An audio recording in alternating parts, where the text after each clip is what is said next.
수년 전부터 건강에 대한 관심이 높아지면서 건강기능식품 시장은 가파른 성장세를 보이고 있는 반면에 일반 의약품 시장은 부진을 면치 못하고 있습니다.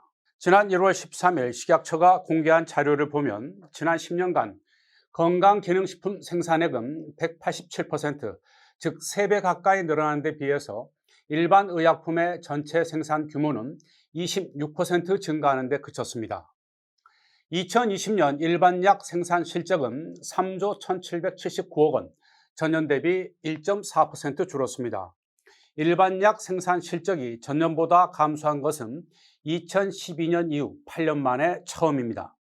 지난 10년 동안 전년 대비 생산 실적 성장률이 10%를 넘어선 해는 10.5%를 기록한 2017년 단 한 해뿐이었습니다. 2020년 생산액은 2010년 대비 불과 25.6% 증가하는 데 그쳤습니다. 또 전문약의 성장세는 일반약의 약 2배에 달한 것으로 나타났습니다. 2020년 전문약의 생산 실적은 17조 8,457억 원, 전년 대비 7.4% 늘었습니다. 전문약 생산액은 2010년 11조 7,037억 원에서 10년 동안 53%가량 증가했습니다. 이러다 보니 전체 의약품 생산 실적에서 일반약이 차지하는 비중은 2010년 18%에 달했지만 2020년에는 15%로 줄었습니다. 이와는 대조적으로 건강기능식품의 성장세는 정말 대단한데요. 건강기능식품 생산액은 2010년 7,900억 원에 불과했지만 10년 사이 3배 가까이 늘었습니다. 2010년에는 일반약 생산 규모가 건강기능식품보다 3배 이상 많았지만 2020년에는 2조 2,642억 원으로 불과 40%밖에 차이가 나지 않습니다.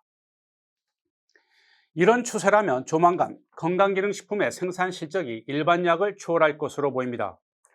품목수를 보면 일반약은 더 초라한 상황인데요.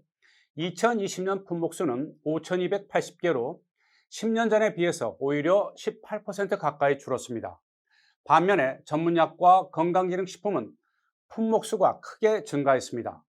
2020년 전문약 품목수는 28,097개로 2010년보다 231%, 즉 2배를 훌쩍 넘어섰습니다.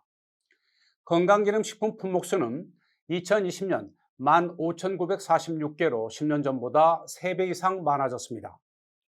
2020년 비타민과 무기질 건강기능식품만 총 6,352종, 일반약 전체 품목보다 많은 규모입니다.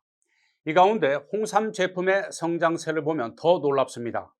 종류만 3,932개, 매출은 1조 609억 원에 달하고 있습니다.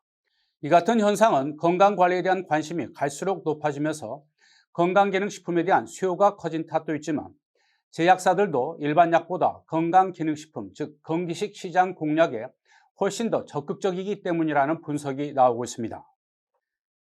건강기능식품은 효과에 대해서 여전히 논란이 끊이질 않고 있지만 사실상 규제가 없는 광고가 온라인과 오프라인을 휩쓸고 있는 한 건기식 시장의 성장세는 멈추지 않을 것으로 보입니다.